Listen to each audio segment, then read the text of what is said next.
Bismillahirrahmanirrahim. Assalamualaikum warahmatullahi wabarakatuh. Alhamdulillahil karimil wahhabir rahimit tawwab, ghafirid dambi wa qabilit tawbi syadidil iqabi dit tawli la ilaha illahu ilahul awwalin wal akhirin wa yaghfiru lil mukhti'in al mustaghfirin wa yamhu bihilmihi isa'atal mudnibin wa yaqbalu bi'afwihi i'tidharal mu'tadirin. Asyhadu an la ilaha illallah wahdahu la syarika lah, lahul mulku wa lahul hamdu wa huwa ala kulli syai'in qadir. Wa asyhadu anna Muhammadan abduhu wa rasuluh addal amana ballaghar risalata wa nasahal ummah wa jahada fillahi ta'ala haqqa jihadihi hatta atahul yakin.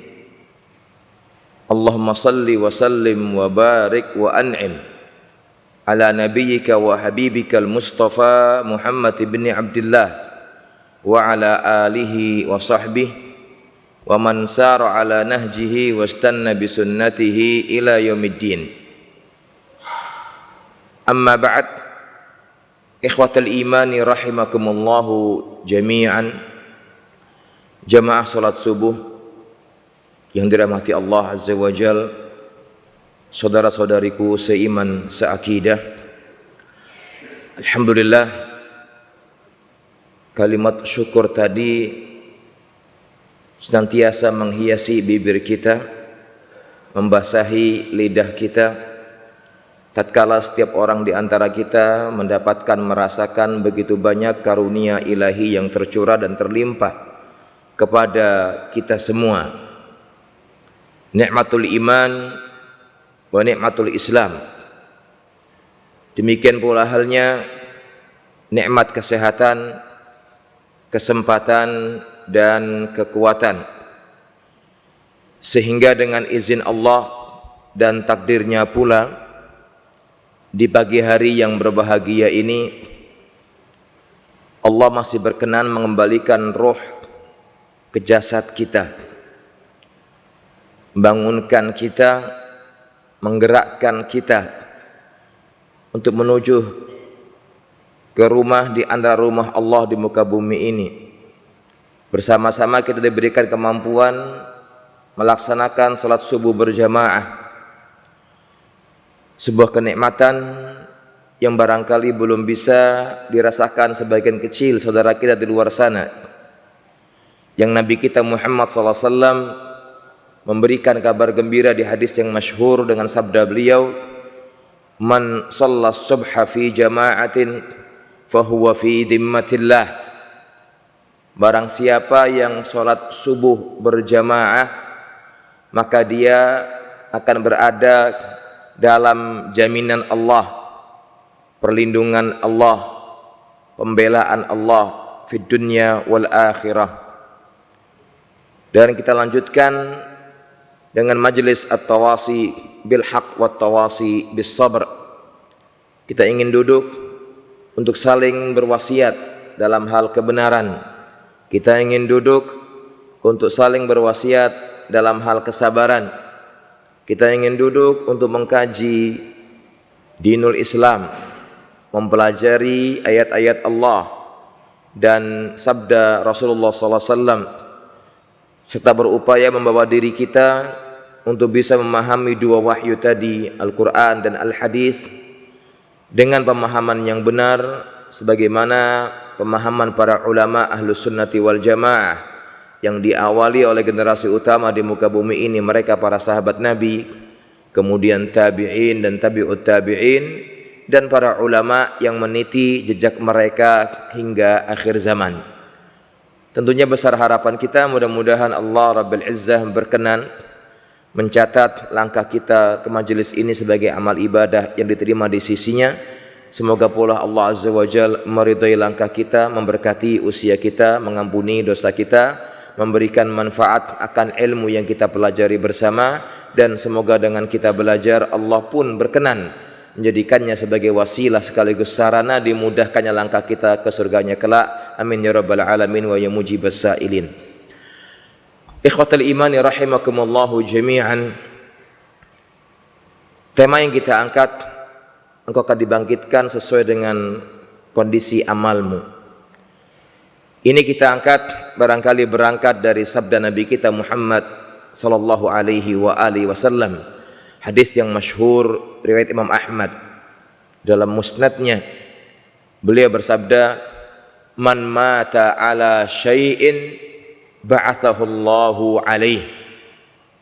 Man mata ala syai'in ba'athahu Allahu alaihi. Barang siapa yang mati, meninggal dunia dalam satu perbuatan, dalam satu kondisi, maka kelak dia akan dibangkitkan hari kiamat kelak sesuai dengan kondisi akhir amal perbuatan yang dia kerjakan. Barang siapa yang meninggal dunia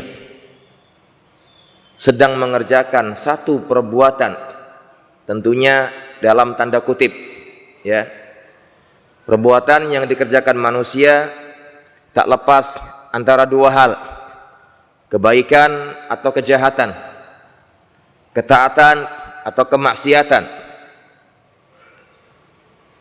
mengikuti sunnah ataukah pelanggaran sunnah,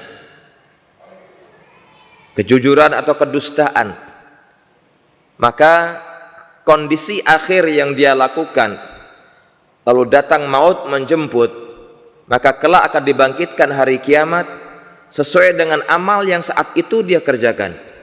Duhai alangkah indahnya ketika seorang hamba sedang melaksanakan manasik haji atau ibadah haji dan umrah, dia sedang melafazkan kalimat talbiyah, labbaik Allahumma labbaik labbaik la syarika laka labbaik innal hamda wan ni'mata laka wal mulk la syarika lak. Dia meninggal dunia, akan dibangkitkan dalam kondisi bertalbiyah. Seorang syahid juga demikian, ketika pedang menebas lehernya, ketika tombak menembus dadanya, ketika panah mengoyak tubuhnya, dan dia meninggal dunia, akan dibangkitkan hari kiamat kelak dengan tubuh terkoyak, dengan darah bercucuran berwarna merah tapi berbau minyak kasturi. Allahu Akbar. Bisa dibayangkan kalau kita saat itu sedang minum minuman keras, asik menikmati kemaksiatan, atau sedang berjudi, wa na'udzubillah min dzalik, sedang berzina dan meninggal dunia di atas perbuatan tadi, maka kelak kita akan dibangkitkan seperti kondisi terakhir maut menjemput, maka Anda akan menghadap Allah dan ditampakkan di seluruh makhluk bagaimana kondisi akhir kita. Begitu indah ketika seorang hamba ketika berjamaah salat subuh misalnya, sujud di hadapan Allah Rabbil Izzah, tasyahud akhir menjelang salam, datang maut menjemput, Allahu Akbar, salat. Atau membaca Al-Qur'anul Karim, mentadabburinya, menghayati dengan baik, dan maut menjemputnya. Tentunya peristiwa demi peristiwa itu menggugah semangat kita, menjadi motivasi untuk setiap orang di antara kita untuk selalu mawas diri, untuk selalu bisa mewaspadai kondisi diri pribadi dan kondisi dalam hal perbuatan yang selalu kita lakukan dalam keseharian kita, perbuatan aktivitas yang selalu kita lakukan dalam keseharian kita. Kita menyadari, kata para ulama, setiap orang akan mengalami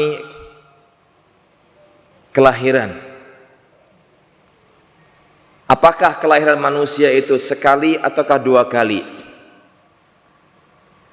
Ternyata kata para ulama, manusia akan mengalami satu kelahiran atau dua kelahiran.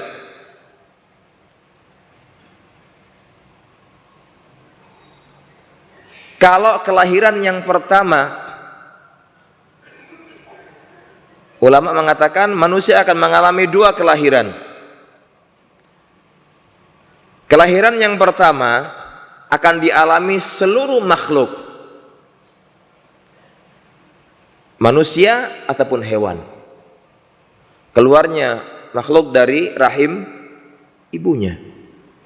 Dan ini dialami oleh muslim maupun kafir, mukmin ataupun munafik.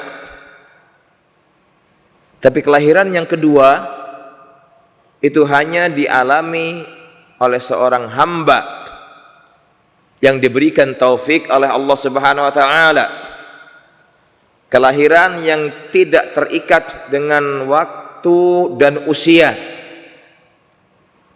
Kondisi ketika hati seorang hamba tergerak untuk bangkit kembali kepada Allah Rabbil Izzah. Kondisi ketika seorang hamba menyadari hidupnya di dunia ini hanya sementara, dan apa yang dia lakukan akan dimintai pertanggungjawaban oleh Allah Rabbil Izzah. Berangkat dari firman Allah Subhanahu wa taala di ayat 122 Al-An'am, aw man kana maitan fa ahyainahu wa ja'alna lahu nuran yamshi bihi fin nas kama mathaluhu fidh dhulumati laisa bi kharijin minha. Akankah sama nasib dan kondisinya antara seorang hamba yang dahulu mati hatinya terkunci, lalu kami hidupkan kembali hatinya, dan kami berikan buat dia cahaya, petunjuk, yang dengan cahaya itu dia bisa berjalan di tengah-tengah manusia, dibimbing oleh cahaya itu. Engkau lurus, engkau belok kanan, engkau turun, engkau naik. Apakah sama kondisinya dengan orang yang berada dalam kegelapan yang tidak bisa keluar dari kegelapan itu? Tidak akan pernah sama. Yang pertama, seorang mukmin yang sempat mengalami kondisi kemaksiatan lalu taubat kepada Allah. Ini yang orang mengatakan kelahiran yang kedua. Kelahiran ketika seorang hamba diberi petunjuk taufik oleh Allah Azza wa Jalla kembali bertaubat kepada Allah Rabbil Izzah. Tidak akan pernah sama kondisinya dengan orang yang kafir, orang yang fasik, orang yang munafik, yang berada dalam kegelapan dunia kemaksiatan, dunia kemunafikan, dunia kekafiran, yang dia tidak pernah bisa keluar darinya. Gelap. Sehingga mencermati hadis tadi yang kita baca di awal kajian kita, man mata ala syai'in ba'athahu Allahu alaihi. Hadis riwayat siapa tadi? Ahmad. Barang siapa yang mati mengerjakan satu perbuatan, maka akan dibangkitkan sesuai dengan kondisi akhir perbuatan yang dikerjakan. Itu berarti akan menumbuhkan dalam diri kita perasaan takut kepada siapa? Allah Azza wa Jalla. Orang yang dalam dirinya ada perasaan takut dan unsur harapan, fa inna al khaufa ma'ar raja'i yab'atsu 'alal ihsani fil amal.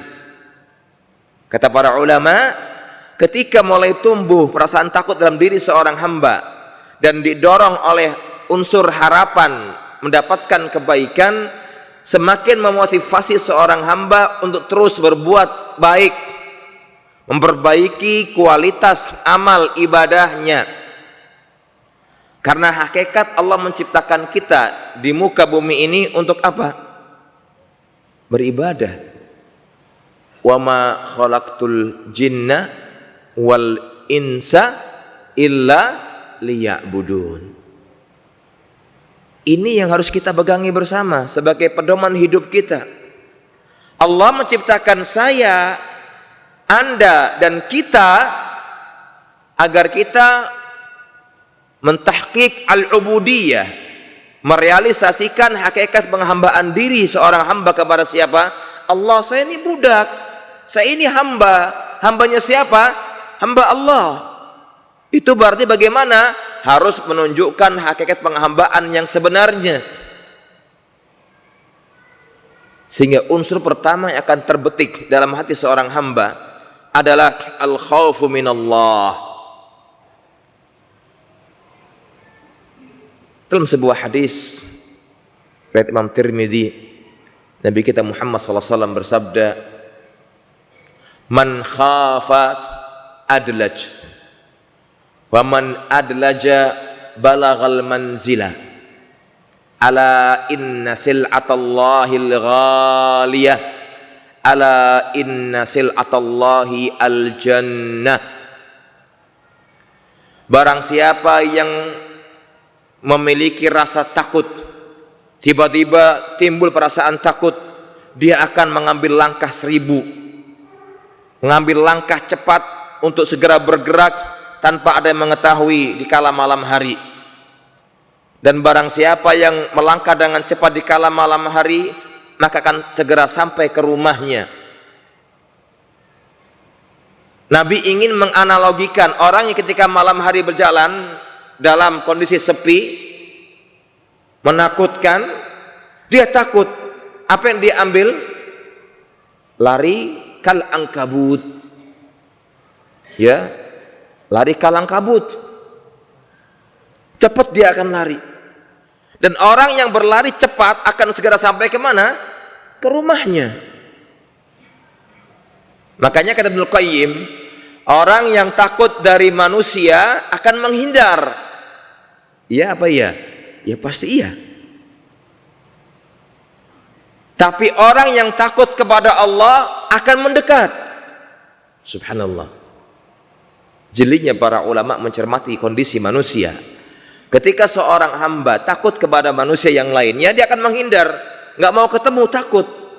Karena yang dia hadapi ini insan yang medeni, bukan madani.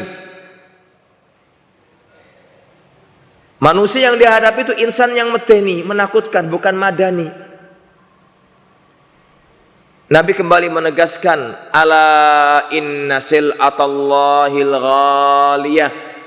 Ketahuilah, barang dagangan Allah itu sangat mahal. Ketahuilah, barang dagangan Allah itu sangat mahal. Ketahuilah, barang dagangan Allah itu adalah surga. Perniagaan seorang hamba dengan Allah sangat mahal, karena perniagaan dia adalah surga. Para ulama dari kalangan sahabat Nabi, tabi'in dan tabi'ut tabi'in sangat takut dirinya terjangkiti penyakit kemunafikan. Sangat takut. Nifak itu sangat halus. Kemunafikan itu seseorang menampakkan kebaikan, menyembunyikan keburukan. Kemunafikan itu seorang menampakkan Islam, menyembunyikan kekufuran. Waliyadzubillah. Makanya Umar bin Khattab, sosok manusia nomor 2 terbaik setelah Abu Bakar Siddiq. Kalau manusia terbaik Nabi Muhammad SAW, setelah beliau ada yang pertama Abu Bakar Siddiq, yang kedua siapa? Umar bin Khattab. Kalau secara mutlak manusia terbaik Nabi kita Muhammad SAW, setelah Nabi kita Abu Bakar Siddiq, yang kedua Umar bin Khattab. Siapa nggak kenal dia? Jangankan orang-orang, jin mikir ketemu dia. Mana buktinya? Ketika satu hari Nabi berkumpul dengan para ummahat, para akhwat. Biasa kan dulu zaman Nabi itu yang namanya para akhwat, para ummahat, kalau udah kumpul sama Nabi, ada tanya jawab, konseling, mereka suka ngeritil, ngeyel, memel, terus ya, kalau kata mungkin orang Jawa ngecepek, ngomel. Datang Umar, kondisi menjadi hening, sontak, cep, diem. Kata Umar, ada apa kok diam semua? Apa kata Rasulullah? Bagaimana mereka enggak diam? Karena yang nongol ente Umar.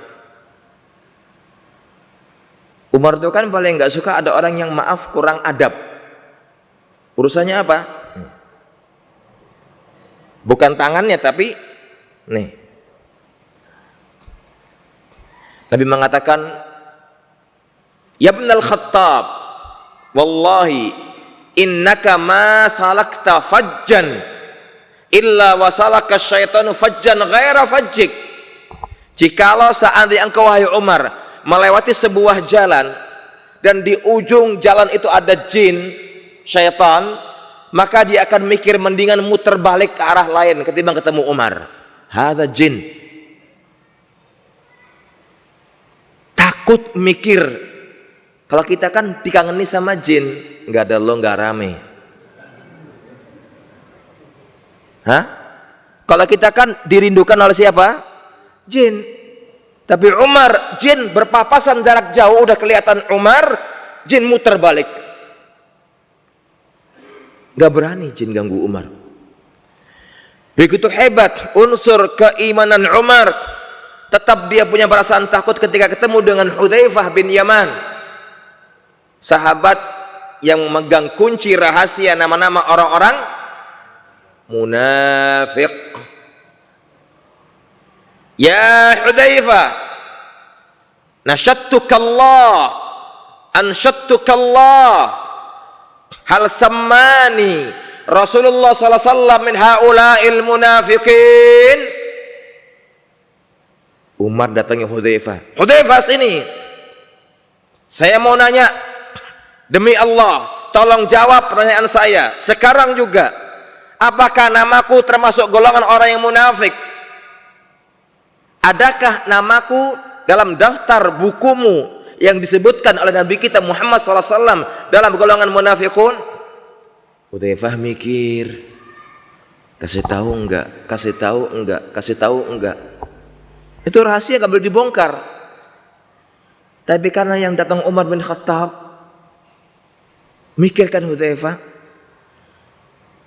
saya kasih tahu sama Nabi nggak boleh.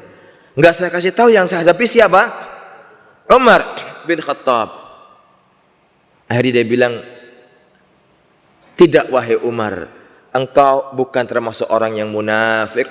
Tapi tolong ya Umar, setelah ini aku nggak akan bongkar lagi rahasia ini. Cukup hanya kamu yang berhak tahu nama-nama itu. Takut Hudzaifah. Cukup engkau saja aku bongkar rahasianya. Engkau bukan termasuk orang-orang yang munafikin. Umar tenang.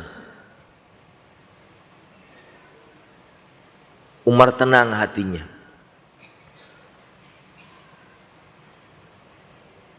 Abdullah bin Abi Mulaikah, tabi'in yang sangat dekat masanya dengan sahabat Nabi, dia mengatakan, adraktu salasina min ahlil badr. Saya pernah ketemu dengan 30 orang sahabat yang pernah ikut pertempuran atau perang Badar. Tak seorang pun di antara mereka yang mengklaim imannya seperti imannya Jibril dan Mikail. Padahal ahlul Badr sudah dijamin apa? Surga. Jelas dijamin surga. Tapi kata Abdullah bin Abi Mulaikah, tabi'in yang masanya sangat dekat dengan sahabat Nabi, mengatakan, saya pernah berjumpa dengan 30 orang sahabat Nabi yang pernah ikut perang Badar. Tak seorang pun dari 30 orang itu yang berani mengklaim, meyakini dirinya terbebas dari kemunafikan atau imannya setara dengan malaikat Jibril. Ibrahim At-Taimi pernah mengatakan, ma aradtu qawli ala amali illa khasyitu an akuna mukadziba. Ibrahim At-Taimi pernah berkata, saya belum pernah mempertemukan antara ucapan saya dengan perbuatan saya. Belum pernah berani untuk mempertemukan, mengkompromikan antara ucapan dengan perbuatan saya. Kenapa? Saya takut menjadi orang yang pendusta. Maksudnya apa? Takut munafik. Sehingga Imam Abu Sa'id Al-Hasan Al-Basri, di antara pembesar ulama tabi'in, Imam Abu Sa'id Al-Hasan Al-Basri pernah berkata, ma khafahu illa mu'min wala aminahu illa munafiq.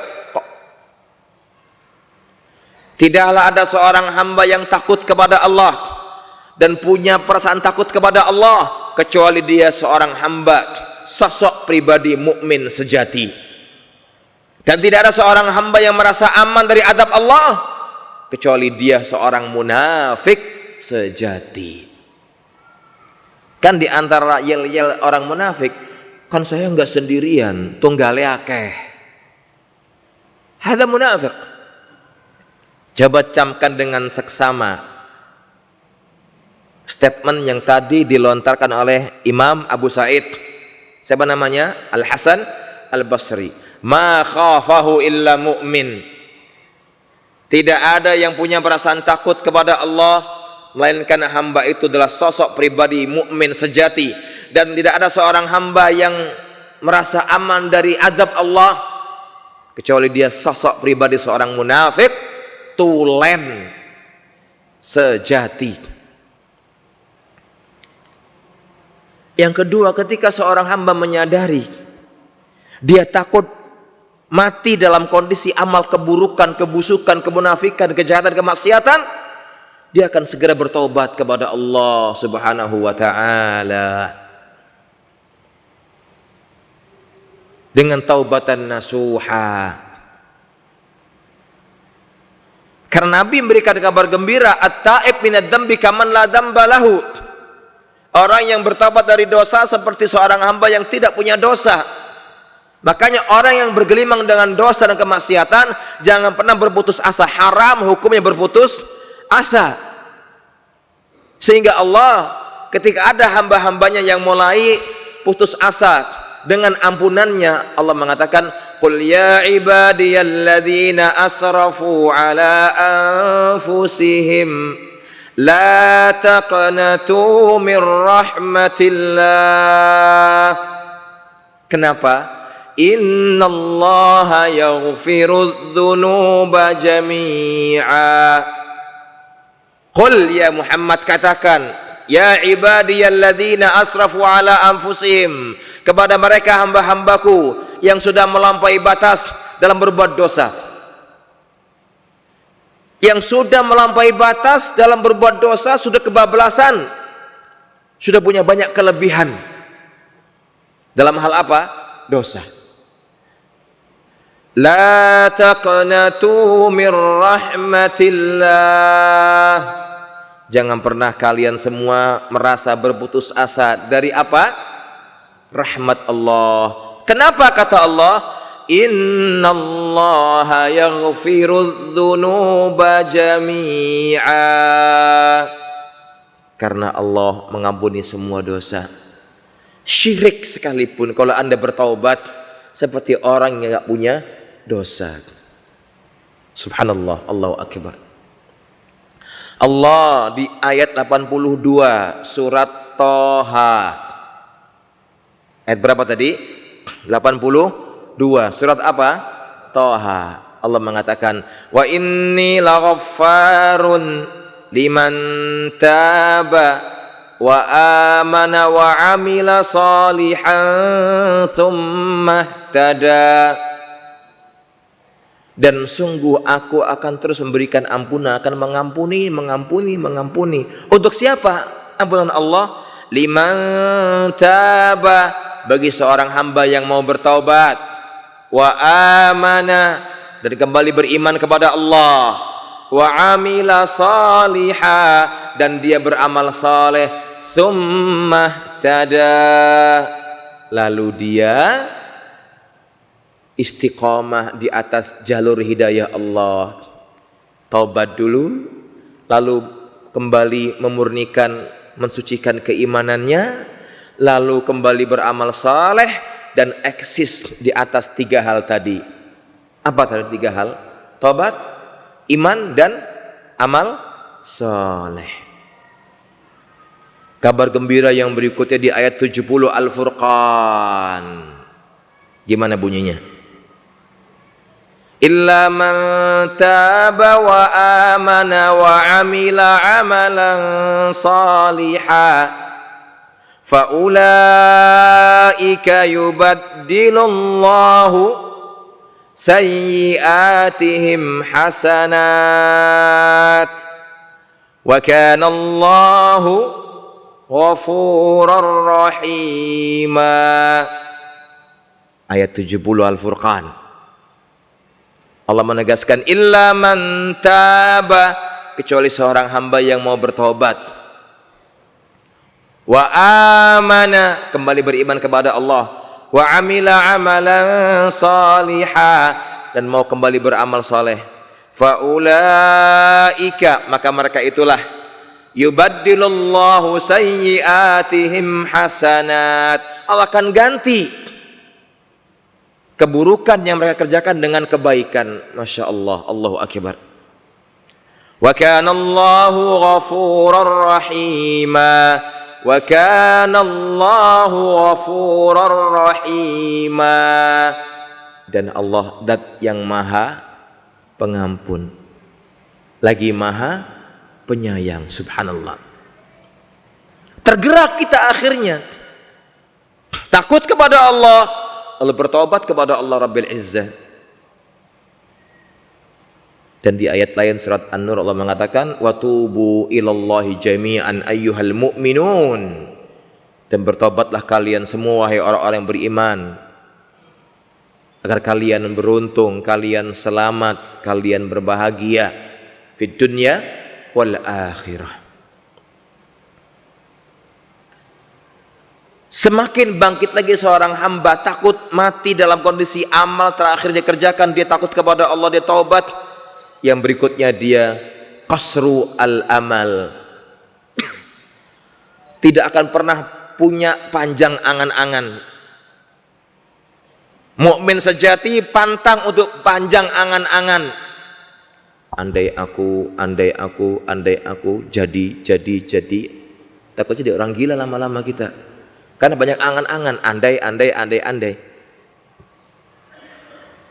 Makanya Abdullah bin Umar bin Khattab pernah berkata, Nabi pernah menyentuh bahuku seraya berkata, kun fid dunya ka'annaka gharibun au abiru sabilin. Jadikanlah dirimu ini sebagai seorang hamba yang hidup di muka bumi ini seperti siapa? Orang asing. Orang asing itu kemanapun dia mampir gak mau lama-lama, atau orang yang hanya melewati sebuah jalan gak mau lama-lama. Lalu Abdullah bin Umar menambahkan, fakhud min sihatika qabla saqamik, raihlah masa sehatmu sebelum datang masa sakitmu. Mumpung sehat, maksimalkan ibadah Anda. Berjamaah terus ke masjid, terus ke masjid 5 waktu jika mampu dan Anda sehat. Luangkan sunnah rawatib, luangkan baca Al-Quran, walaupun 5 ayat, 10 ayat, selembar, 2 lembar, luangkan. Basahi lidah dengan zikir subhanallah, alhamdulillah, wala ilaha illallah, wallahu akbar, wala haula wala quwata illa billah, astaghfirullah. Nabi saja dalam satu majelis bertobat kepada Allah 75 sampai 100 kali. Abdullah bin Umar mengatakan, saya pernah menghitung, mendengar Nabi dalam satu majelis bertaubat kepada Allah 75 sampai 100 kali. Apa yang dia ucapkan? Rabbighfirli wa tub alayya innaka antat tawwabur rahim. Rabbighfirli wa tub alayya innaka antat tawwabur rahim. Rabbighfirli wa tub alayya innaka antat tawwabur rahim. Di sebagian lafaz dikatakan Rabbighfirli wa tub alayya innaka antat tawwabul ghafur, dan seterusnya. Satu majelis. Kita 10 kali majelis lupa istighfar.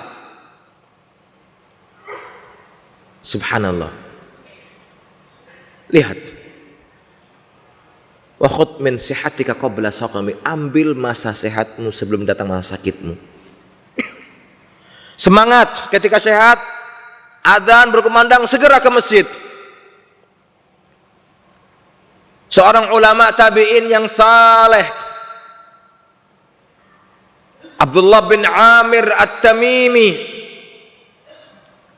itu pernah satu hari di kala maghrib dia berjalan ngesot.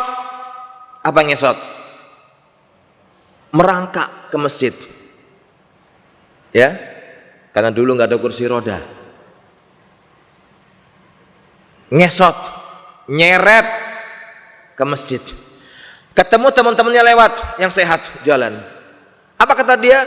Khudhu biyadi, khudhu biyadi. Tolong bopong saya mau ke masjid. Apa kata para sahabatnya? Innama anta alil. Ente kan sakit di rumah. Kalau kita kan jangankan ngesot, sakit hati nggak bisa ke masjid. Ya. Panu di sini dengan mau ke masjid sama bang, malu panuan katanya, masya Allah. Kata para sahabatnya, ente sakit, anda sakit wahai siapa nama tadi? Ayo, Abdullah bin Amir At-Tamimi. Ya, memang saya sakit, lemes sekarang ngesot, tapi telinga saya masih normal. Dengar adzan dikumandangkan, hayya 'alas shalah.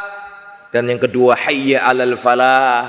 Diajak bahagia saya, mencari kebahagiaan. Subhanallah. Akhirnya karena dia ngeyel, dibawa ke masjid. Masuk ke saf depan, salat maghrib berjamaah, masuk rakaat pertama, semamat. Dia meninggal dunia ketika sholat. Allahu Akbar. Allahu Akbar. Kalau kita mungkin meninggal dunia karena sambat, mati. Ini sholat, ya. Sholat, ngesot ke masjid. Abdullah bin Amir At-Tamimi itu sosok seorang tabi'in yang hebat. Dia itu minta sama Allah 3 permintaan, 2 dikabulkan, 1 nggak dikabulkan. Ditiru silahkan kalau mau. Yang pertama apa kata dia? Ya Allah, jadikanlah setiap kali pandangan mataku melirik seorang wanita yang cantik, jadikan mukanya kayak tembok. Abdullah bin Amir At-Tamimi, ya Allah, jagalah pandangan mataku. Kalau suatu saat mataku melihat seorang gadis cantik yang menggiurkan, tolong ya Allah, jadikan wajahnya kayak tembok bataku. Kalau kita kan enggak, ya Allah, kapan ketemu gadis cantik? Kapan ketemu ya Allah? Doa depan Ka'bah, ya Allah, temukan jodohku yang cantik, molek tinggi, mancung, bibir tipis, leher jenjang. Amin. Ngelirik ke kiri, kayaknya ini jodoh saya. GR amat. Itu istri tangga ente. Tapi Abdullah bin Amir At-Tamimi doanya bagaimana? Jadikan ya Allah, setiap kali melihat seorang gadis cantik yang menggiurkan, jadikan wajahnya kayak tembok. Wah, saya kan belum nikah, Ustaz, masa gitu? Dia pun doa itu sebelum menikahnya. Doa yang kedua Abdullah bin Amir At-Tamimi, jangan cabutlah ya Allah dari hatiku perasaan takut dari manusia. Cabut dari hatiku perasaan takut dari manusia, tidak pernah takut dari orang. Hadza Abdullah bin Amir Tamimi. Baru yang ketiga dia minta ini yang hebat. Mau ditiru silahkan, tapi nggak akan sanggup karena dia pun nggak dikabulkan. Hilangkan rasa kantuk dari mataku ya Allah. Hilangkan rasa kantuk dari mataku ya Allah. Kenapa? Agar aku bisa tahajud semalam suntuk. Kalau kita kan, ya Allah, kapan saya ngantuk, kepingin tidur yang pulas, kasurnya empuk, baru AC-nya baru dipasang, karpet permaban tebel. Dia tidak, tapi nggak dikabulkan sama Allah. Karena dia pernah ketika mau tahajud masuk ke tengah hutan yang gelap, belantara, gelap, menakutkan. Ada orang mengintai dia, ingin tahu lagi apa dia ini. Di tengah-tengah yang paling gelap dan menakutkan, dia sholat. Yang kita nungguin sekian menit, sekian jam, masih tahajud. Dia tinggal pergi, balik lagi masih tahajud. Ketiga kali masih tahajud, sampai yang ngintai ngantuk. Subhanallah. Tapi tidak Allah kabulkan permintaan yang ketiga itu. Jadi tidak panjang angan-angan. Jelas kita punya program. Bukan berarti kita nggak boleh merancang sebuah program. Saya ingin ini, nggak apa-apa. Tapi jangan panjang angan-angan. Jangan berlebihan dalam berangan-angan. Tidak usah. Lalu seorang hamba ketika menyadari, tadi 1 jam ya. Ini pas 1 jam sebenarnya ini. Gimana? Dihentikan? Lanjut ya, sebentar aja ya, boleh ya. Paling-paling sejam lagi insya Allah. Ya. Setelah dia tidak panjang angan-angan, maka dia akan berdoa kepada Allah meminta husnul khatimah. Husnul khatimah. Setelah takut, dia taubat, ya. Lalu dia tidak panjang angan-angan dan dia berdoa kepada Allah untuk apa? Diberikan husnul khatimah. Oh ya, dikasih bonus 20 menit lagi. Alhamdulillah. Dan saya minta sejam. Iya. Tadi takut. Yang kedua apa? Taubat. Yang ketiga apa? Qasru al-amal, tidak banyak angan-angan. Yang berikutnya adalah berdoa kepada Allah agar diberikan husnul khatimah. Dalam sebuah riwayat yang masyhur, Ummu Salamah itu siapa? Istrinya siapa? Hah? Istrinya? Setelah itu istri siapa dia? Rasulullah SAW. Sering mendengar Nabi berdoa, Ya muqallibal qulub, sabbit qalbi ala dinik. Ya muqallibal qulub, sabbit qalbi ala dinik. Ya muqallibal qulub, sabbit qalbi ala dinik. Akhirnya Ummu Salamah penasaran, Ya Rasulullah, ma aktsara du'aaka biya muqallibal qulub. Ya Rasulullah, saya heran, begitu banyak engkau ulang-ulang doa tadi, Ya muqallibal qulub, wahai zat yang mutarbalikkan hati, sabbit qalbi ala dinik, kuatkan hatiku, teguhkan hatiku tetap di atas agamamu. Siapa yang minta ini? Rasulullah SAW. Siapa yang gak kenal beliau? Hamba terbaik, pilihan Allah, pemimpin para nabi dan rasul, dijamin surga, sudah diampuni dosanya yang lalu dan yang akan datang, tapi gak pernah bosan berdoa, Ya muqallibal qulub, sabbit qalbi ala dinik. Apa jawaban Nabi ketika ditanya oleh siapa? Ummu Salamah. Ya Ummu Salamah, innahu laisa huna adamiyun illa wa qalbuhu fi isbi'aini min asabi'ir rahman yuqallibu kaifa yasha fa in syaa azagha wa in syaa aqamah. Wahai Ummu Salamah, tidak ada anak Adam, manusia di muka bumi ini, melainkan hatinya berada dalam genggaman jari jemari di antara jari jemari Allah. Tidak ada manusia di muka bumi ini, melainkan hatinya dalam genggaman 2 jemari di antara jari jemari Allah. Mendengar statement tadi, sahabat yang mulia Mu'ad bin Jabal. Dari siapa namanya sahabat yang mulia? Mu'ad bin Jabal radhiyallahu anhu, yang semoga Allah meridhoinya. spontan berdoa sama Allah, meminta kepada Allah, membaca sebuah ayat yang tertuang di Al-Quranul Karim, surat Ali Imran ayat 8. Gimana bunyinya? Pokoknya Ali Imran ayat 8. Rabbana la tuzigh qulubana ba'da idh hadaitana wa hab lana min ladunka rahmah innaka antal wahhab. Sahabat spontan itu, Masya Allah. Mu'ad bin Jabal, siapa yang kenal dia? Di antara sahabat yang faham halal wal haram, Mu'ad bin Jabal.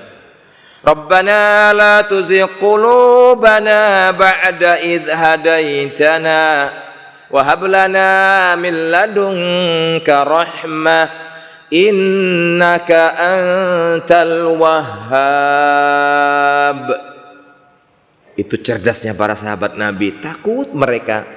Rabbana, ya Allah ya Rabb kami, la tuzigh qulubana, jangan engkau sesatkan hati kami, jangan engkau palingkan hati kami. Setelah kapan? Setelah engkau beri kami kesempatan meniti jalur hidayah, ya Allah. Kalau sekarang saya, Anda dan kita semua di sini sudah dan sedang menikmati jalur hidayah, minta sama Allah agar jangan dibalikan hati kita kepada jalur yang dhalalah, menyesatkan. Jangan, minta sama Allah. Rabbana la tuzigh qulubana ba'da idh hadaitana wa hab lana min ladunka rahmah. Anugerahkan kepada kami ya Allah dari sisimu rahmatmu, kasih sayangmu, cintamu ya Allah. Kenapa demikian wahai saudaraku? Nabi yang bilang sama kita, la yudkhilu ahadakum amaluhu al-jannata wala anta ya Rasulullah wala ana illa ayyataghammadani Allah bi rahmatin minhu.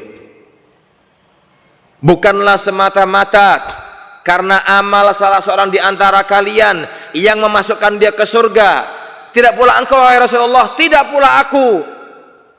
Bukan karena amalku semata yang membuatku ke surga, kecuali jika Allah berkenan menaungiku dengan rahmatnya. Allahu Akbar. Sahabat Nabi yang mulia yang berikutnya yang bernama Abu Darda. Siapa namanya? Abu Darda. Dia pernah berkata, la an astaykina annallaha taqabbala li salatan wahidatan ahabbu ilayya minad dunya wa ma fiha. Lianna Allah Ta'ala yaqul innama yataqabbalu Allahu minal muttaqin. Jika saya boleh meyakini dan mengetahui dengan seyakin-yakinnya bahwasanya Allah menerima satu saja salatku, Abu Darda, jika saya boleh meyakini seyakin-yakinnya, hakul yakin, ainul yakin, ilmul yakin, bahasanya Allah menerima satu saja salatku, ahabbu ilayya minad dunya wa ma fiha, lebih aku cintai ketimbang dunia dan seisinya. Buat apa dunia buat kita ya ikhwan? Enggak dibawa mati. Ya. Istri Anda yang paling setia atau suami yang paling cinta sama istrinya, kalau salah satu dari keduanya mati, gelem ngancani di alam kuburnya, mau nemeni enggak? Padahal sebelum nikah kita sehidup semati. Enggak ada.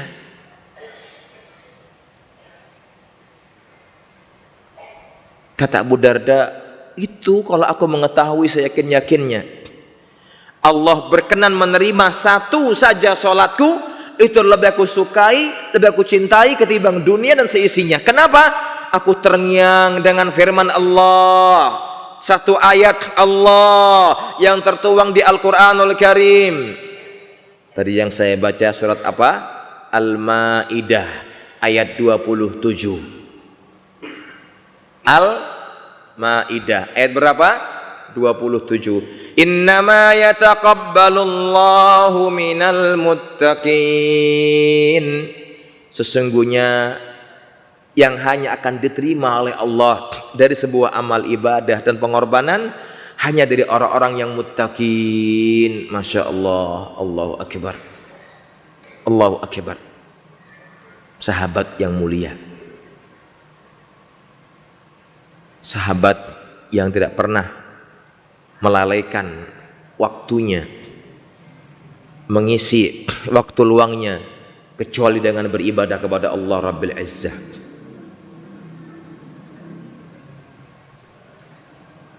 Baiklah, barangkali yang terakhir ini ya, sebenarnya masih ada lagi banyak.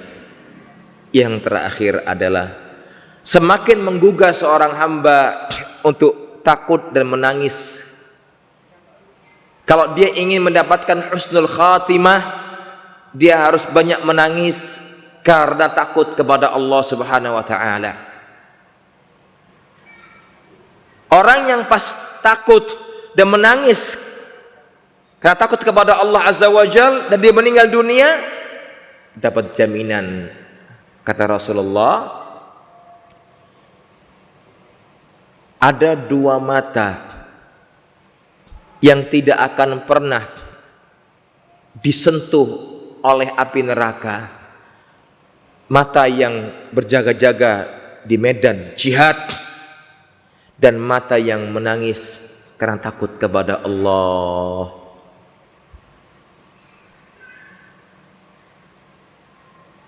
Hidup kita di muka bumi ini sementara. Usia kita berapa tahun sih? Standarnya 60 tahun. Kalaupun lebih itu jarang sekali. Makanya Nabi mengatakan, yashibu ibnu Adam wa yashibbu fisnatain.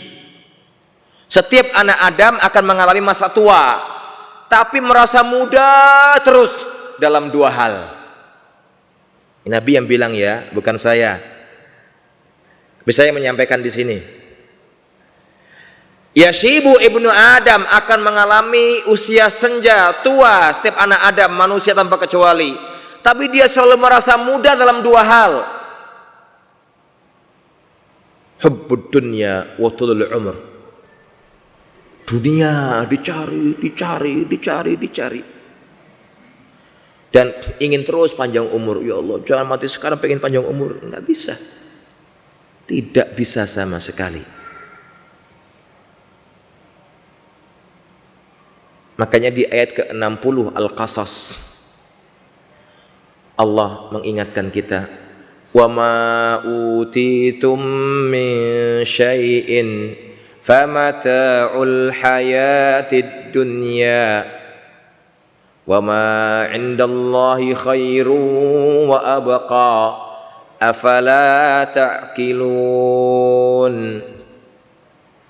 Apapun yang diberikan oleh Allah kepadamu dari sebuah kenikmatan, itu hanya kenikmatan duniawi. Apa yang sekarang Anda rasakan di dunia ini hanyalah kenikmatan duniawi. Ad-dunya dhillun zail. Dunia ini seperti bayangan akan terus bergeser hilang. Wa ma indallah khairun wa abqa. Dan segala apa yang ada di sisi Allah itu lebih baik dan lebih kekal. Afala ta'qilun. Apakah kalian tidak pernah bisa berpikir dengan pola pikir yang sehat? Subhanallah. Demikianlah yang bisa kita bahas. Kajian kita sudah 1 jam 15 menit. Sisa waktu yang ada kita akan gunakan untuk tanya jawab. Sebelumnya saya akan bertanya kepada kaum bapak dulu. 3 pertanyaan saja, karena depan saya hanya ada 3 hadiah. Gak tahu isinya apa ini. Yang jelas bukan uang ini ya. Dan ini nggak bisa digandakan, cukup 3 saja. Ya. Pertanyaan yang pertama untuk bapak-bapak, siap? Siap ya? Ini harus sulit soalnya karena hadiahnya berat nih kayaknya nih. Saya aja cemburu ini. Tadi kita katakan di awal bahwasanya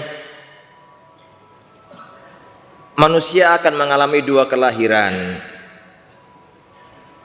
Bagaimana penjabarannya dan ayat berapa yang tadi saya singgung ketika bicara masalah 2 kelahiran tadi. Ya, fadhal. Dengan siapa? Ya? Copi, bukan Yopi. Yopi, ya.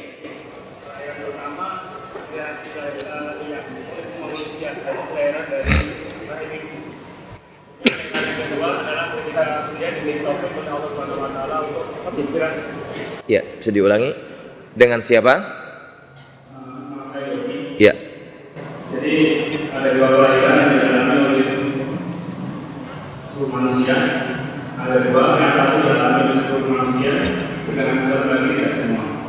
Yang pertama adalah kelahiran dari Nabi Ibu. Kemudian yang kedua adalah kelahiran dari Taufik pada Allah Subhanahu wa Ta'ala untuk berhijrah untuk berangkat ke Allah. Ayatnya Al-An'am 122. Al-An'am. Iya. Masya Allah. Jawaban yang sangat tepat dan memuaskan. Silakan hadiah diambil. Barakallahu fiikum. Iya. Ada yang mau tanya lagi? Ada yang siap ditanya? Belum tahu soalnya masalahnya ya. Baiklah. Pertanyaan yang kedua. Ada yang masih ingat 3 permintaan Abdullah bin Amir At-Tamimi? Ya, mana mic-nya? Assalamualaikum warahmatullahi wabarakatuh. Waalaikumsalam warahmatullahi wabarakatuh. Permintaannya satu supaya Tadi siapa yang minta? Tadi siapa namanya yang minta? Abdullah bin Amir At-Tamimi. Yakin? Ya, lanjutkan.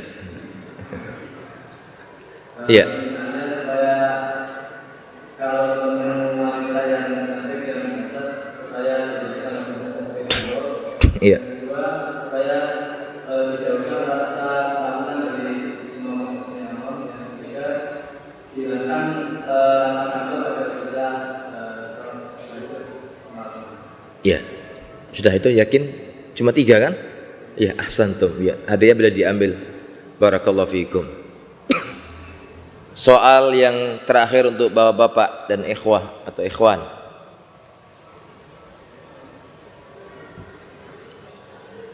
Sebutkan 2 hal saja dari sekian banyak hal yang bisa memotivasi seorang hamba agar tidak mati dalam kondisi perbuatan dosa atau kemaksiatan. Yang sana ya? Ya, silakan. Oh, ini dulu. Udah ambil mic dulu masalahnya ini. Silakan Bapak. Ya, yang pertama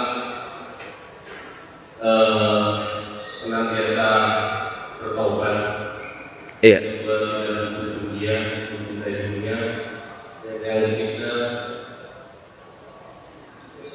senantiasa mendekatkan diri kepada Allah Subhanahu wa Ta'ala. Iya. Jawabannya kelebihan 1 nggak apa-apa, tapi sudah benar insyaallah. Hadiahnya bisa diambil. Barakallahu fiikum. Ibu-ibu tanya sekarang apa nanti? Ibu-ibunya sekarang apa nanti? Langsung ya. Untuk akhwat atau ibu-ibu, pertanyaan yang pertama, bolehkah bagi seorang hamba untuk berputus asa dari rahmat Allah? Sebutkan dalilnya. Waalaikumsalam warahmatullahi wabarakatuh. Ya, silakan. Iya.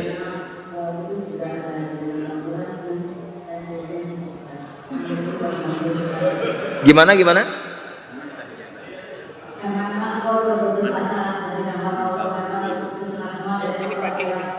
Ini aja, ini pakai tulisan aja. Iya. Dalilnya nggak tahu. Oh, tapi tahu artinya? Gimana artinya? Jangan aku berputus asa dari rahmat Allah, karena berputus asa dari rahmat Allah adalah suatu dosa yang besar. Ya, dalam sebuah ayat yang tertuang dalam Al-Qur'anul Karim surat Az-Zumar, ya. Allah mengatakan, "Qul ya ibadiyalladzina asrafu ala anfusihim la taqnatu min rahmatillah, innallaha yaghfiru dzunuba jami'a." Ya, benar Ibu jawabannya, silahkan ngambil hadiahnya. Itu bukan dari saya, di atas ada kayaknya ya. Pertanyaan yang kedua, siapa yang bisa mengulangi tentang ungkapan Abu Darda tentang sebuah amalan yang diterima Allah dan sebutkan satu ayat yang pernah dia baca, termaktub dalam surat apa dan ayat berapa dan bagaimana bunyinya? Ini ibu yang sama yang lain? Yang lainnya, ya silakan. Jika saya boleh menyanyi, seandainya Allah menerima salah satu dari sholat saya, maka dia akan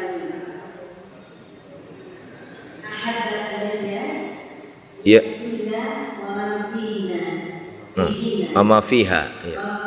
Ya, ya, ya. Dalilnya adalah surat. Itu artinya apa tadi bahasa Arabnya, Bu? Saya nggak tahu. Saya akan lebih mencintai amalan saya yang diterima Allah itu melebihi dunia Dan seisinya. ya, dalilnya surat apa? Ayat bagaimana bunyinya? Innama yataqabbalullahu minal muttaqin. Ya, ahsanti. Jawabannya sangat memuaskan. Ya, Abu Darda mengatakan la an astaykina anallaha ta'ala taqabbala li salatan wahidatan ahabba ilayya naduni ma fiha dan seterusnya. Ya. Berarti soal yang terakhir ya untuk ibu-ibu ya. Yang terakhir untuk ibu-ibu soal yang ada hadiahnya.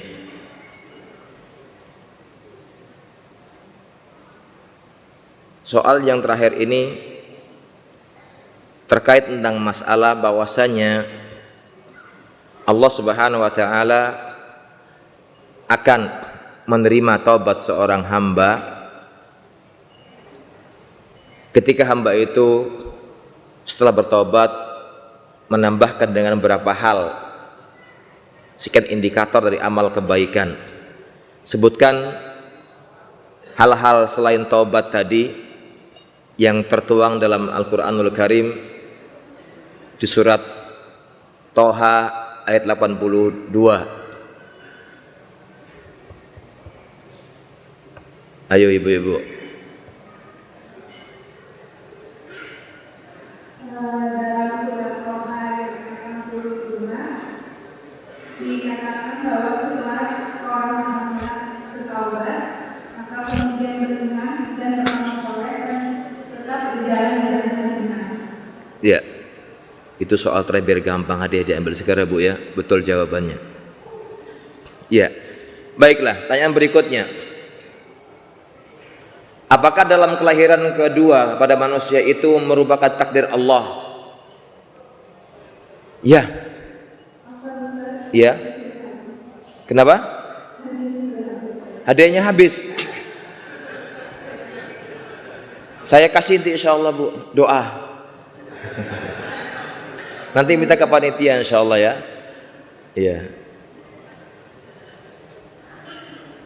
Iya, tadi katakan di awal, kelahiran kedua nggak terikat dengan usia dan waktu dan tempat. Itu merupakan sebuah kerentak gerakan hati seorang hamba ketika Allah beri dia taufik. Itu kehendak Allah Subhanahu wa taala. Yang kedua, apakah manusia menjadi muslim ataupun kufar itu menasib atau telah menjadi takdir Allah? Mohon penjelasannya antara nasib dan takdir. Pertama yang harus kita fahami, dalam sebuah ayat yang tertuang dalam Al-Qur'anul Karim surat Al-Anbiya ayat 23, Allah menegaskan la yus'alu amma yaf'al wa hum yus'alun. Allah itu tidak ditanya atas apa yang Allah lakukan, tapi kitalah yang akan ditanya. Makanya para ulama mengharamkan kita bertanya dua hal. Lima wa kaifa. Terkait dengan zat Allah dan perbuatan Allah, maka manusia diharamkan bertanya dua hal. Lima wa kaifa. Mengapa dan bagaimana? Karena di ayat 23 Al-Anbiya Allah menegaskan la yus'alu amma yaf'al. Allah tidak akan ditanya atas apa yang Allah perbuat. Wa hum yus'alun, tapi kitalah yang akan ditanya oleh Allah Subhanahu wa taala. Allah menciptakan kekufuran, tapi Allah lihat tidak meridhoinya. Itu kehendak Allah Subhanahu wa taala, ya. Yang berikutnya, assalamualaikum waalaikumsalam, termasuk ke dalam sikap yang bagaimana jika diri ini tidak begitu menggebu dalam urusan dunia, misalnya tidak begitu menggebu untuk memiliki rumah sendiri karena berpikir dan berkeyakinan bahwa apa-apa yang di dunia akan ditinggalkan, berusaha tetap tapi berpikir kalau memang ditakdirkan untuk memiliki apa-apa yang di dunia maka pasti akan dimiliki, jadi usahanya secukupnya. Apa salah? Ya, ini kalau saya salahkan dia marah ini. Ya, Allah tidak melarang kita berangan-angan jadi orang kaya, tidak. Allah tidak memarahi kita kalau Anda siap jadi kere raya, ya, nggak akan dimarahi sama Allah. Kita boleh berikhtiar, boleh berusaha. Yang paling utama adalah ridho dengan rizki yang Allah berikan kepada kita. Yang saya ulang tadi malam atau sebelumnya, rizki yang Allah berikan kepada kita itu walaupun sedikit pasti cukup untuk hidup kita, tapi tidak akan pernah cukup untuk style dan gaya hidup kita. Rizki yang Allah berikan kepada kita walaupun sedikit pasti cukup untuk hidup kita, namun tidak akan pernah cukup untuk gaya atau style hidup kita. Kan tidak mungkin orang gajinya 2 juta, anaknya 3, nekat mau makan sehari 500.000, itu bunuh diri namanya. Apakah salah kalau saya hanya berangan-angan, udahlah nggak usah, mending jadi kontraktor? Nggak apa-apa, itu pilihan Anda, itu pilihan Anda. Tapi ya kalau nanti Allah takdirkan saya punya rumah, ya alhamdulillah, ya itulah namanya rezeki. Itu rezeki. Kan tidak mungkin orang secara logikanya punya pendapatan 2 juta per bulan, pengen bangun rumah ya seharga 20 miliar. Dari mana mas? Saya ngutang dulu. 20 miliar itu berapa tahun bayarnya mas? Sampai dengan mati nggak lunas itu mungkin. Ya. Yang berikutnya, Bismillah Ustaz, bagaimana cara bertaubat nasuha? Apa hanya dengan sholat taubat? Syukron. Ya. Satu hal yang harus difahami, apa arti taubat? Kembali kepada Allah. Ya. Kembali kepada Allah. Dan taubat itu kalau terkait antara hubungan hamba dengan Allah cukup dengan 3 syarat. Ketika kaitannya antara hubungan hamba dengan Allah, dia berbuat kemaksiatan dengan Allah, melanggar perintah Allah, menabrak larangan Allah, cukup dengan 3 syarat. Yang pertama adalah dia meninggalkan, garis miring juga menanggalkan dosa tadi itu. Yang kedua menyesali atas dosa yang sudah dilakukan. Yang ketiga bertekad untuk tidak mengulangi lagi. Jika dosanya antara dia dengan manusia, contoh kasus pernah mengambil harta orang lain, maka 3 hal tadi wajib ada: meninggalkan, menyesali, bertekad tidak mengulangi, lalu mengembalikan hak yang pernah dia ambil dan minta dihalalkan. Apakah cukup dengan sholat taubat? Itu sebagai pelengkapnya. Bagi seorang hamba berbuat dosa, dia sholat 2 rakaat, Allah akan terima taubatnya. Tapi tetap ada 3 hal tadi itu. Sebagai pelengkapnya boleh Allah sholat taubat. Tapi kan bukan ketika habis sholat dia berbuat dosa lagi, nggak boleh. Istighfar ma'al israr, bukan dikatakan seorang hamba beristighfar kepada Allah tapi terus mengulangi dosanya, tidak boleh seperti itu.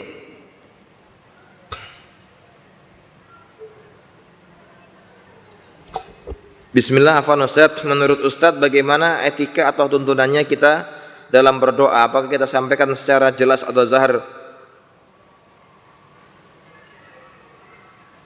Misalkan mudah-mudahan anak saya dalam ujian akhir UN, atau cukup doa dengan mudahkan anak saya dalam ujian, atau cukup doa dengan Al-Furqan Rabbana hablana min azwajina atau Al-Kahfi ayat 10 atau Rabbana Al-Kahfi ayat 10. Iya. Nabi kita Muhammad SAW sudah memberikan kabar kepada kita, dan Allah Azza wa Jal ya di surat Ghafir ayat 60, wa qala rabbukum ud'uni astajib lakum, dan berkata Rabb kalian, berdoalah kepadaku maka niscaya aku kabulkan doa kalian. Berdoalah berarti mintalah apa saja kepada Allah Rabbil Izzah. Makanya seorang ulama salaf mengatakan, la tas'alanna bunayya adam hajatan wasalil ladzi abwabu la tuhjabu Allah yaghdabu in tarakta su'alahu wa bunayya adamu hina yus'alu yaghdabu. La tas'alanna bunayya adam hajatan, wahai anakku jangan pernah kau minta kepada orang lain satu kebutuhan duniawi sedikit pun. Wasalil ladzi abwabu la tuhjabu, mintalah kepada zat yang pintunya enggak pernah tertutup.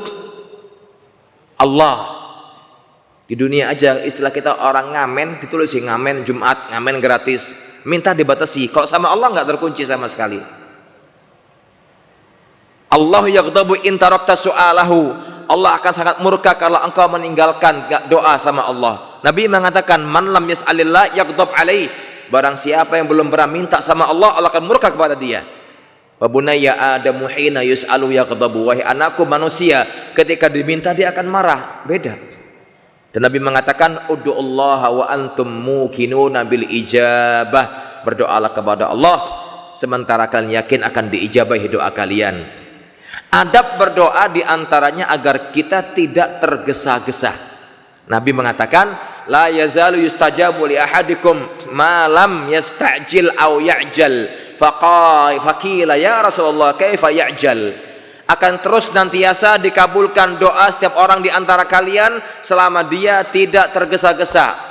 Sahabat tanya, ya Rasulullah, bagaimana gambaran bentuk ketergesaan seorang hamba dalam berdoa? Kata Rasulullah, hamba ini berkata, aku sudah berdoa tapi tak kunjung dikabulkan. Ini enggak boleh. Ini yang tidak boleh. Silahkan berdoa yang utama yang termaktub dalam Al-Quran atau Al-Hadis, atau dengan bahasa Arab atau dengan bahasa Indonesia boleh. Bahasa Arab, bahasa Indonesia, bahasa Madura, bahasa Inggris, bahasa Melayu, bahasa manapun juga diperbolehkan. Minta sama Allah dan nggak usah teriak-teriak, ya cukup dengan suara yang lirih. Tapi kalau bingung Ustaz, nggak nemu doa yang pas, pakai doa sabu jagat, ya. Cuma orang Indonesia yang beri menamakan doa itu namanya doa sabu jagat. Di Al-Baqarah ayat berapa itu? 201. Rabbana atina fid dunya hasanah wa fil akhirati hasanah wa qina adzabannar. Waktunya sudah habis ya. Malah 30 menit. Iya, baiklah. Soal yang mudah dan yang terakhir. Saya tidak bisa melepaskan tangan saya dari gadget. Bangun tidur langsung buka HP sebelum melakukan kegiatan, dan itu sampai mau tidur. Masya Allah, ini kelebihan kita. Saya tidak bisa buka telepon saat serius kerja atau sholat saja. Buka HP hanya lihat-lihat terus teman-teman di FB dan media sosial lainnya. Saya seperti kecanduan bila semenit saja tidak membaca status atau berita di media sosial. Yang saya tanyakan bagaimana solusinya? Banting. Ya, itulah fitnah dunia. Kita keranjingan, kita gatel kalau enggak update status. Walaupun buka Facebook, hello semua, apa kabar pagi ini? Subhanallah. Buka Facebook itu kan harus loading tuh, tunggu dulu. HP yang paling canggih pun sama, kan loading dulu mestinya. Ada yang lola, mungkin loading lambat nantinya itu. Ini yang namanya keranjingan sudah. Ya, Anda harus mulai membiasakan diri. Ya jangan dibanting, nggak boleh eman-eman. Ya, jangan. Tapi membiasakan diri mengatur waktu. Mengatur waktu. Ingat, man ta'awwada ala syai'in sara ahlahu, kata para ulama. Orang yang terbiasa melakukan sesuatu akan menjadi ahlinya, ahli gadget. Hati-hati itu, sampai tangannya keting, matanya culing gara-gara lihat HP. Bahaya. Sisihkan waktu sehari khusus megang HP berapa kali saja, maksimal berapa jam. Jangan berapa jam ya, harus diatur. Anda bisa mentelengi, ya, mantengin HP sejam, tapi buka Quran 1 menit, Allah kan Maha Pengampun. Jangan. Rubah itu. Harus dirubah, perlu step by step. Kalau kemarin Anda tidak punya HP, bisa hidup dengan tenang, maka buktikan, ini harus saya kurangi, harus saya kurangi. Dan bilang sama teman-teman, kalau menghubungi saya tolong jam ini dan ini saja. Apalagi buka Facebook, berita itu nggak ada manfaatnya. Terkadang berita-berita itu bila kita katakan ilmun la yanfa wa jahlun la yadur, berita selebritis, berita gonjang sana gonjang sini ganjang ganjing, itu kata para ulama ilmun la yanfa, kalaupun ilmu tidak bermanfaat. Wa jahlun la yadur, kalau Anda nggak tahu Anda nggak rugi. Dan memang itu bahaya sekali kalau ketagihan gadget, itu sangat berbahaya, merusak otak kita, merusak mata kita, dan merusak mental kita, merusak amal kita. Tutup itu HP, minimal pas sholat matikan. Saya mau sholat sama Allah, matikan harusnya, jangan di silent saja, matikan, tek, lepas baterainya, masukin kantong dulu, atau lempar ke got baterainya, udah hilang HP, matikan, sholat yang khusyuk. Habis sholat baca Quran selembar 2 lembar, rasakan ketenangannya. Oh ternyata pegang HP bikin kemerungsung, bikin emosi, nggak karu-karuan. Pegang Quran lebih menenangkan. Selesai. Kalau di HP ada Quran nggak apa-apa, buka Qurannya. Buka fatwa nggak apa-apa. Yang manfaat. HP itu seperti senjata, ya, kayak pistol. The man behind the gun. Siapa yang megang pistol ini? Kayak megang Pak Polisi, aparat keamanan, insya Allah benar menggunakannya. Yang megang kita buat nakut-nakuti orang. Apa ente? Apa ente? Sama kayak HP. Pisau kalau yang megang tukang jagal buat nyembelih kambing, sapi dan ayam. Yang megang orang nggak paham nyembelih, akhirnya nyembelih orang. Sama kayak HP itu senjata bermata 2. Tinggal bagaimana manfaatnya. Boleh jadi itu bikin madarat buat Anda, maka haram hukumnya, tinggalkan. Tinggalkan. Hidup tanpa HP gak akan mati kita. Toh dulu kita nggak ada HP biasa aja kan, hubungan bagus, sehat, mau ke teman-temannya harus ngontel dulu ke rumah temannya. Sehat, olahraga. Sekarang ada HP, lo kesini coba cepetan. Telinganya sakit, ya, tangannya kiting, tiap hari begini aja. Dulu sehat kita nggak ada HP. Ada HP itu menjauhkan yang dekat, mendekatkan yang jauh. Iya enggak? Iya. Bapak, ibu, anak yang 4 jalan bareng ngobrol asyik, duduk di meja, diam-diaman, padahal dekat. Ini menjauhkan yang dekat. Coba sepakati, masuk orang makan, matikan HP semuanya. Oke, makan sambil ngobrol nggak apa-apa, misalnya gitu. Pagi habis subuh duduk kita baca Quran bareng-bareng, matikan HP, semua sembunyikan HP-nya, baca Quran, baca terjemahannya, dipahami maknanya, udah terus sharing. Nikmat itu, nikmat. Saya khawatir Anda melek megang HP mati. Ya, belum doa habis bangun tidur, belum istighfar sama Allah, megang HP, update status, kan ngeri itu. Ye, matinya megang HP, buka Facebook lagi. Wah. Nanti yang mandiin mikir. Itu berbahaya sekali. Ya. Bangga orang yang memandikan Anda ketika Anda mati, ketika sujud sholat. Bukan sujud nyari HP di bawah kasur, terus mati, itu malah nggak bagus lagi buat kita. Ya. Ini yang kita khawatirkan, ya. Wallahu a'lam bishawab. Demikian bisa kita bahas. Kurang lebihnya mohon maaf bila ada kata yang kurang berkenan. Mudah-mudahan yang kita bahas, yang kita kupas bisa memberikan manfaat untuk saya pribadi khususnya dan semua di sini. Wallahu a'lam bishawab. Alhamdulillahirabbil alamin. Subhanakallahumma bihamdika asyhadu an la ilaha illa anta astaghfiruka wa atubu ilaik. Wassalamualaikum warahmatullahi wabarakatuh.